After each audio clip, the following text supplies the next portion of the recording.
So today we're going to be pulling apart this LSJ head for porting. So I thought that I would just do a quick video of how I do it.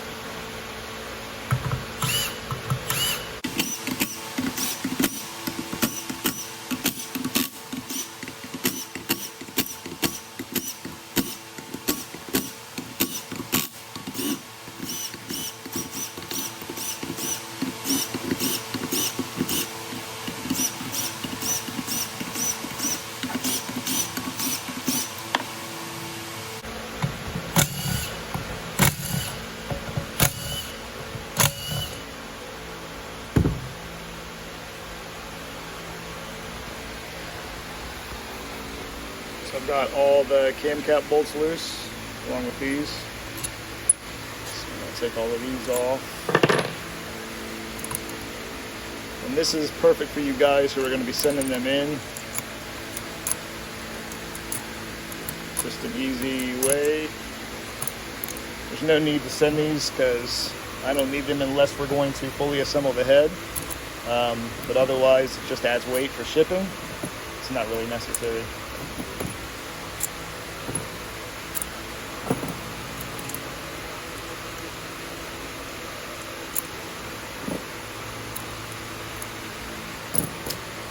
Okay, and for these end caps, a lot of times I get them and guys have used a screwdriver under them.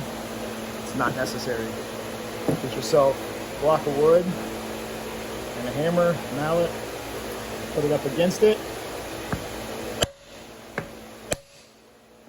Back and forth.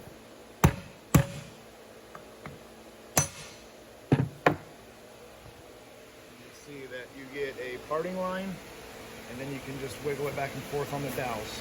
The other thing is, if you have one of these, people call them lady fingers or whatever, you could also use a Phillips head screwdriver. Just make sure you go back and forth. Don't get crazy with it. It doesn't take a whole lot.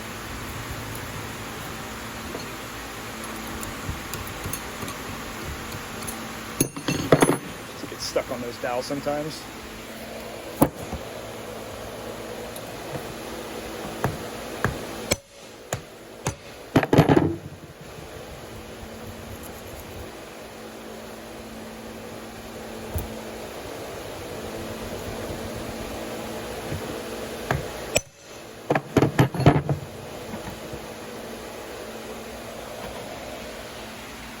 And like I said, it just gets stuck on those dowels, so you rock it back and forth. But you don't want to get a screwdriver under here because you will mar this surface. Even if you're prying lightly, it's just not a good idea. I'm going to get the other one off, cams out.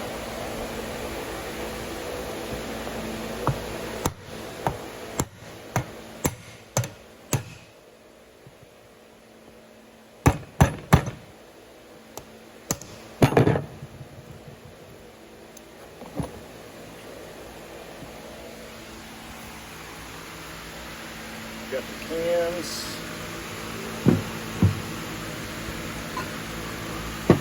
I'm not going to show you me taking all these apart, but let's take a couple of rockers out. And if sometimes these lifters can get stuck in the bore, so what I do is get a little magnetic screwdriver or magnet.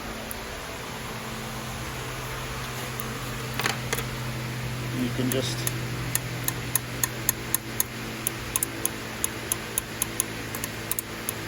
happens a lot. So they oftentimes get stuck by the oil, causing a suction inside the bore. You usually pry up underneath a little ring. Go easy because it is very simple to pop this ring off. You don't need to do a whole lot of prying on it. Just enough to get it unseated, just like that. It's a very good idea to replace these lifters anytime you rebuild one. They do get wore out. The valve inside here can actually leak internally, especially if you're running a high rate spring. It can actually collapse this hydraulic lash adjuster. So it is a good idea to replace these. I have seen as high as a 35 horsepower loss when a set of these were wore out. What that does is it causes a lack of lift and duration on the camshaft, because if you're, you've got slack in here, the cam can move a lot further before it's actually pushing the valve. So, like I said, these get wore out. Some guys will opt to switch to a solid lash adjuster.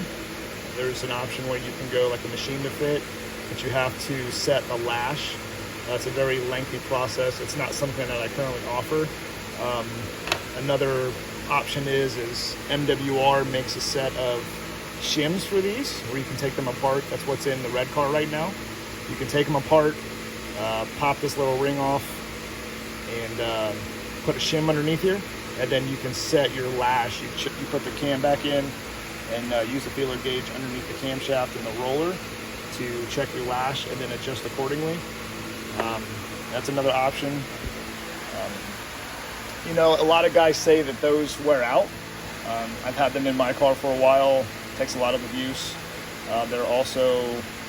They were in set of Tyler Stone's car when he was going 1130s, whereas we switched to a completely solid setup on it with Jessel stuff. So he's no longer running that, but he never had an issue with pushing one out or mushrooming anything. So there's a lot of naysayers for many things. Who knows what the cause is, but that's kind of what we're dealing with.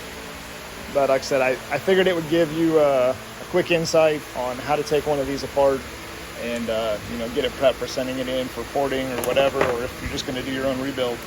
I've showed before how to take the valves and stuff out, so I don't think I really need to do it. I'll give you kind of a brief rundown though.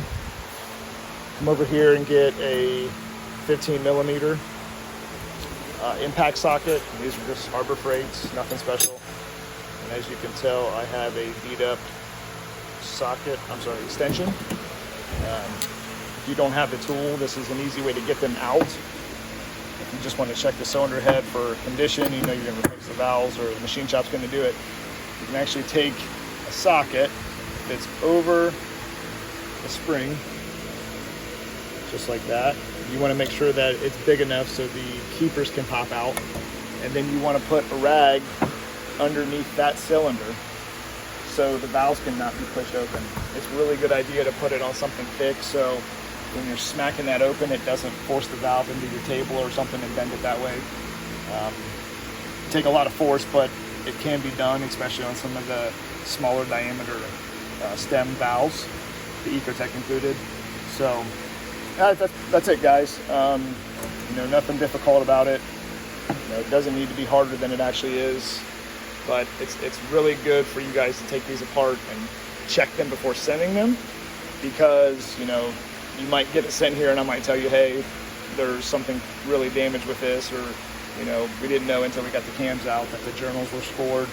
This one actually looks great inside. The paint's going to make it a little bit tough to clean up, but we'll try to get the gasket surface looking as good as we can.